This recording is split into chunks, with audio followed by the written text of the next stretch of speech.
ਹੁਣ ਅਸੀਂ ਆਪਣੇ ਸ਼ਬਦ ਦੇ ਇਸ ਟੌਪਿਕ ਵਿੱਚ ਆਵਾਂਗੇ ਕਿ ਗੁਰੂ ਝਿੜਕਦਾ ਹੈ ਅਤੇ ਝਿੜਕਣਾ ਲਫ਼ਜ਼ ਵਰਸਿਸ ਦੁਨੀਆ ਵਿੱਚ ਜੋ ਸਾਨੂੰ ਝਿੜਕਣ ਦੇ ਅਰਥ ਪਤਾ ਨੇ। ਮੈਨੂੰ ਉਮੀਦ ਨਹੀਂ ਕਿ ਤੁਹਾਨੂੰ ਝਿੜਕਣ ਦੇ ਅਰਥ ਕਿੱਥੋਂ ਡਿਕਸ਼ਨਰੀ 'ਚੋਂ ਮਿਲਣ। ਜੋ ਮੈਂ ਸਾਂਝ ਕਰ ਰਿਹਾ, ਮੈਂ ਅਕੋਰਡਿੰਗ ਟੂ ਗੁਰਬਾਣੀ ਕਰਨ ਦੀ ਕੋਸ਼ਿਸ਼ ਕਰ ਰਿਹਾ, ਅਰਥ ਆਪੇ ਨਾਲ ਦੇ ਨਾਲ ਨਿਕਲਦੇ ਆਉਣਗੇ। ਇਸ ਕਰਕੇ ਅਸੀਂ ਥੋੜ੍ਹਾ ਜਿਹਾ ਸਾਡੇ ਟੀਚਰ, ਸਾਡੇ ਮਾਪਿਓ, ਸਾਡੇ ਵੱਡੇ ਵਡੇਰੇ ਜਾਂ ਸਾਡੇ ਭੈਣ ਭਰਾ ਵੱਡੇ ਜਿਹੜੇ ਹੁੰਦੇ ਨੇ, ਜਦੋਂ ਉਹ ਝਿੜਕਦੇ ਨੇ, ਇਹ ਉਹ ਵਾਲੀ ਝਿੜਕ ਹੈ, ਜੇ ਗੁਰ ਝਿੜਕੇ ਤਾਂ ਮਿੱਠਾ ਲੱਗ ਹੈ। ਜਦੋਂ ਵੀ ਮੇਰੇ ਮਾਤਾ ਪਿਤਾ, ਮੇਰੇ ਵੱਡੇ ਭੈਣ ਭਰਾ ਮੈਨੂੰ ਝਿੜਕਦੇ ਨੇ, ਮਨ ਤੇ ਚੰਗੇ ਨਹੀਂ ਲੱਗਦੇ।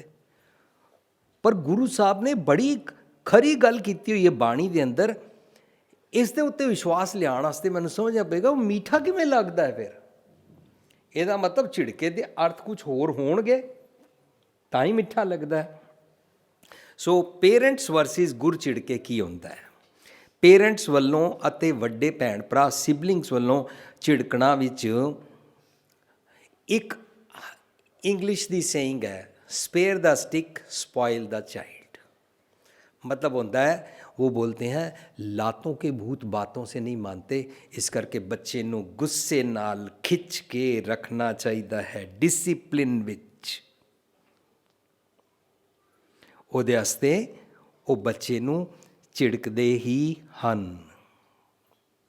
ਜਿਹੜਾ ਸਾਡੇ ਘਰ ਵਿੱਚ ਜਿਹੜਾ ਪੁੱਤਰ ਹੈ, ਉਹ ਪੁੱਤਰ ਛੋਟੇ ਭੈਣ ਭਰਾ ਦੇ ਨਾਲ ਗੁੱਸਾ ਵੀ ਕਰਦਾ ਹੈ, ਲੜਦਾ ਵੀ ਹੈ, ਆਪਣੀ ਮਨਮਾਨੀ ਵੀ ਕਰਦਾ ਹੈ, ਆਰਡਰ ਵੀ ਝਾੜਦਾ ਹੈ, ਔਰ ਮਾਂ ਪਿਓ ਦਾ ਵਫਾਦਾਰ ਵੀ ਨਹੀਂ ਹੈ, ਔਰ ਅੱਧੀ ਅੱਧੀ ਰਾਤ ਦੇਰ ਤੱਕ ਫਿਰਦਾ ਰਹਿੰਦਾ ਹੈ। ਹੁਣ ਐਸੇ ਵਾਲਾ ਸਾਡੇ ਕਾਬੂ ਨਹੀਂ ਆਇਆ ਤਾਂ ਉਹਨੂੰ ਸਾਡੇ ਸਮਾਜ ਵਿੱਚ ਕਿਹਾ ਜਾਂਦਾ, ਇਹਨੂੰ ਵਿਆਹ ਦਿਓ। ਜਿਸ ਕੁੜੀ ਦੇ ਨਾਲ ਵਿਆਹਿਆ ਜਾਂਦਾ ਹੈ, ਉਹਦੀ ਕਿਹੜੇ ਭਾਅ ਵਿਕਦੀ ਹੋਣੀ। ਇੱਕ ਵਿਗੜਿਆ ਮੁੰਡਾ, ਉਹ ਜੀ ਇਹਨੂੰ ਨੱਥ ਪਾਓ, ਇਹਨੂੰ ਜੀ ਸ਼ਿਕੰਜੇ 'ਚ ਫਸਾਓ, ਆਪੇ ਇਹਦੀ ਵੋਟੀ ਸਵਾਰ ਲੇਗੀ।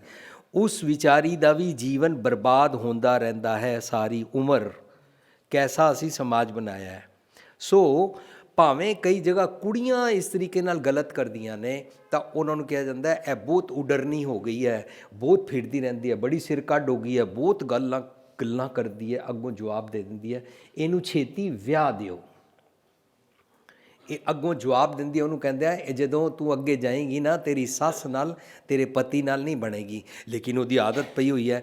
ਇਸ ਤਰ੍ਹਾਂ ਵਿਗੜੇ ਹੋਏ ਮੁੰਡੇ ਅਤੇ ਵਿਗੜੀਆਂ ਹੋਈਆਂ ਕੁੜੀਆਂ ਜਦੋਂ ਇਹਨਾਂ ਦੇ ਵਿਆਹ ਹੋ ਜਾਂਦੇ ਨੇ ਤਾਂ ਸਾਡੇ ਪਰਿਵਾਰਕ ਜੈਸੇ ਬਣਦੇ ਨੇ। ਉਹਨਾਂ ਵਿੱਚ ਕੀ ਹੁੰਦਾ ਹੈ ਕਿ ਇਹ ਆਪ ਵਿਗੜੇ ਹੋਏ ਇਹਨਾਂ ਦਾ ਬੱਚਾ ਹੋ ਜਾਂਦਾ ਹੈ, ਔਰ ਇਹ ਆਪਣੀਆਂ ਉਹ ਵਾਲੀਆਂ ਆਦਤਾਂ ਬੱਚੇ ਉੱਤੇ ਯੂਜ਼ ਕਰਦੇ ਨੇ, ਔਰ ਗੱਲ ਗੱਲ 'ਤੇ ਪਲ ਪਲ ਬੱਚੇ ਨੂੰ ਝਿੜਕਦੇ ਹਨ। ਤੁਹਾਡੇ 'ਚੋਂ ਜਿਹੜੇ ਮੰਮੀ ਪਾਪਾ ਨਹੀਂ ਝਿੜਕਦੇ ਨੇ, ਮੁਬਾਰਕ। They are blessed, they are fortunate, those who are loving, those who are affectionate. But ਮੈਂ ਤੁਹਾਡੇ ਵੱਲ ਉਂਗਲ ਨਹੀਂ ਕਰ ਸਕਦਾ, ਤੁਸੀਂ ਆਪ ਨੋਟਿਸ ਕਰੋ।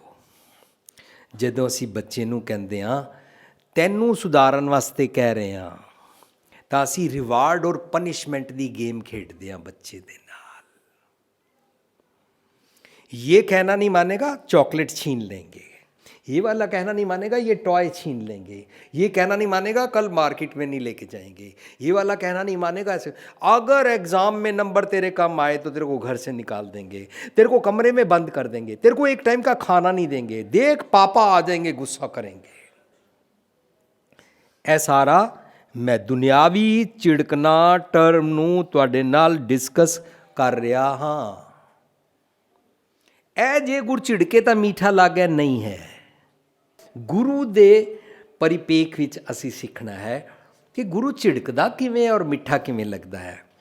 ਸੋ ਗੁਰ ਝਿੜਕੇ ਮਿੱਠਾ ਲਾਗੇ ਪੱਖੋਂ ਵਿਚਾਰਨਾ ਹੈ, ਗੁਰੂ ਮਿੱਠਾ ਕਿਵੇਂ ਲੱਗਦਾ ਹੈ। ਫॉर एग्जाम्पल, मेरी एक बहुत प्राइवेट गल है। मेरी एक सीक्रेट है, मैं कोई अवगुण कीता है और फर्ज करो मैं अपने किसी खास मित्र ਨੂੰ ਦੱਸ ਦਿੱਤਾ ਜਾਂ ਕਿਸੇ ਨੂੰ ਪਤਾ ਲੱਗ ਗਿਆ, ਉਹ ਪਤਾ ਕੀ ਕਰੇਗਾ? ਉਹ ਕੱਜੇਗਾ ਨਹੀਂ, ਉਹ ਛੁਪਾ ਕੇ ਨਹੀਂ ਰੱਖੇਗਾ। ਉਹ ਦੂਜੇ ਨੂੰ ਜਾ ਕੇ ਕਹੇਗਾ ਤੁਹਾਨੂੰ ਸਿਰਫ ਦੱਸਣਾ, ਹੋਰ ਕਿਸੇ ਨੂੰ ਨਾ ਦੱਸਣਾ। ਇਸ ਤਰ੍ਹਾਂ ਮੇਰੇ ਅਵਗੁਣ ਨੂੰ ਐਕਸਪੋਜ਼ ਕੀਤਾ ਜਾਏਗਾ, ਭੰਡੀ ਕੀਤੀ ਜਾਏਗੀ, ਨਿੰਦਾ ਕੀਤੀ ਜਾਏਗੀ।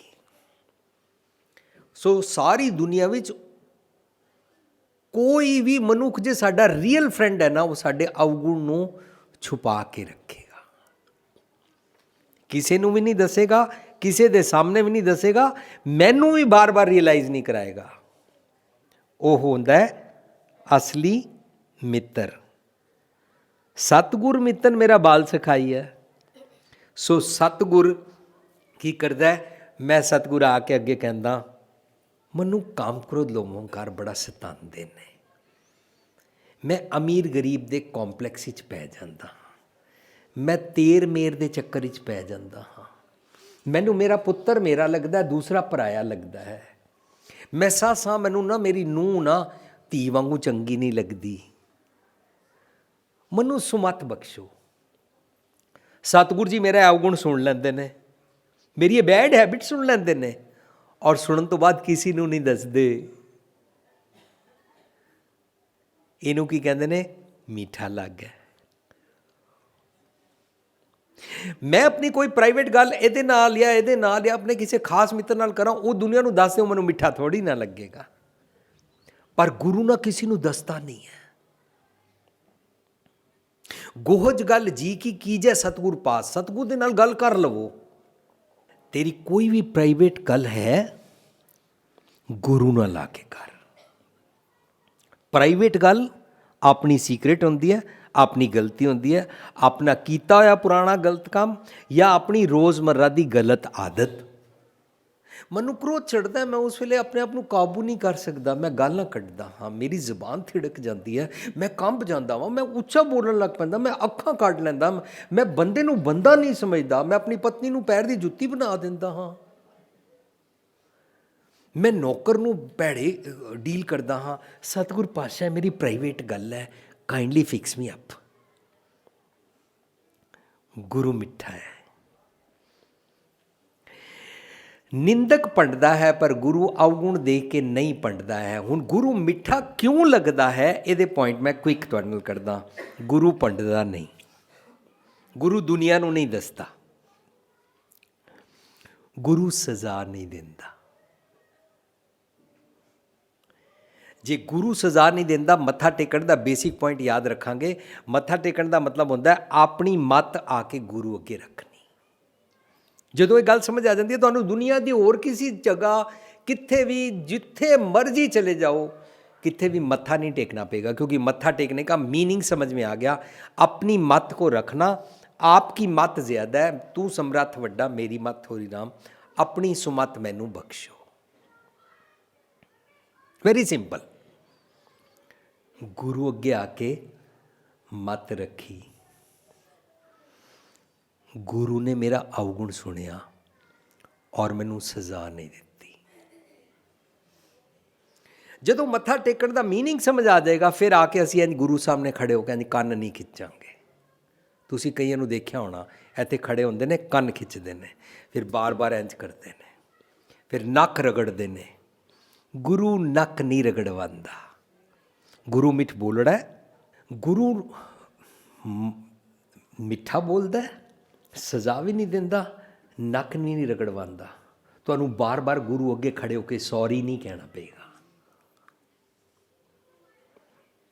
ਸਜ਼ਾ ਨਹੀਂ ਦਿੰਦਾ, ਕਰਸ ਨਹੀਂ ਕਰਾਂਦਾ, ਸੋ ਕਾਰਡ ਜੋ ਸਾਡੀ ਰਿਵਾਰਡ ਐਂਡ ਪਨਿਸ਼ਮੈਂਟ ਹੈ ਉਹ ਨਹੀਂ ਕਰਦਾ, ਅਗਲੇ ਜਨਮ ਦੇ ਔਰ ਸਵਰਗ ਦੇ ਲਾਰੇ ਨਹੀਂ ਲਗਾਉਂਦਾ, ਨਰਕ ਦਾ ਡਰ ਨਹੀਂ ਦਿੰਦਾ। ਗੁਰੂ ਮਿੱਠਾ ਜੋ ਹੈ, ਮਿੱਠਾ ਲੱਗ ਗਿਆ ਹੈ,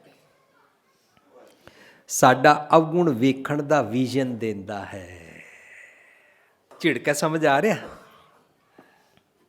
ਮੈਂ ਆ ਕੇ ਗੁਰੂ ਨੂੰ ਆਪਣਾ ਅਵਗੁਣ ਦੱਸਿਆ, ਗੁਰੂ ਨੇ ਮੈਨੂੰ ਸਾਧ ਸੰਗਤ ਜੀ ਝਿੜਕਿਆ, ਜੇ ਗੁਰ ਝਿੜਕੇ ਕਿਸ ਤਰ੍ਹਾਂ ਝਿੜਕਿਆ, ਉਹ ਦੁਨਿਆਵੀ ਝਿੜਕਿਆ ਵਾਲਾ ਨਹੀਂ, ਉਹ ਸੋ ਕਾਰਡ ਘਟੀਆ ਟਰਮ ਯੂਜ਼ ਵਾਲਾ ਜੋ ਸਾਡੀ ਸਭ ਦੀ ਝਿੜਕਣ ਵਾਲੀ ਪ੍ਰੈਕਟਿਸ ਹੈ, ਉਹ ਵਾਲਾ ਝਿੜਕਿਆ ਨਹੀਂ।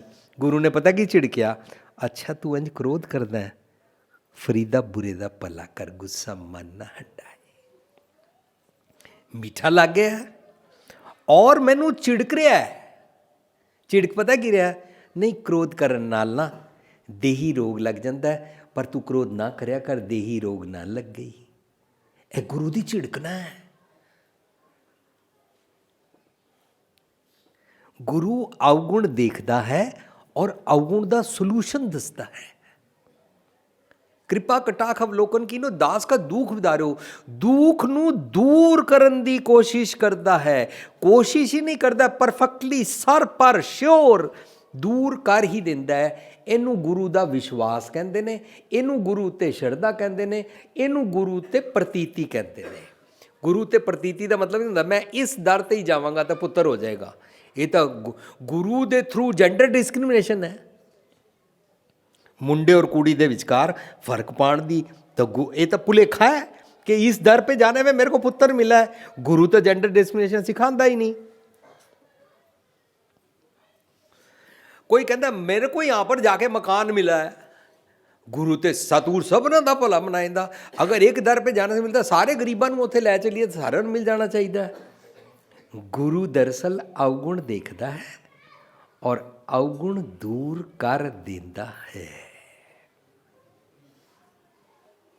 काश दुनिया के सारे लोगों को ये बात समझ में आ जाए तो सारे लोग ये नहीं बोलेंगे सिखों के गुरु जी, सारे बोलेंगे ओ मैं अपना अवगुण दूर करना चाहता हूँ, जिस बात से मेरा अवगुण दूर हो सकता है मैं उस बात को फॉलो करने को तैयार हूँ, उन्होंने सतगुर कहते ने। साडा अवगुण वेखण दा विजन देंदा है गुरु, ए गुरु दी झिड़क है।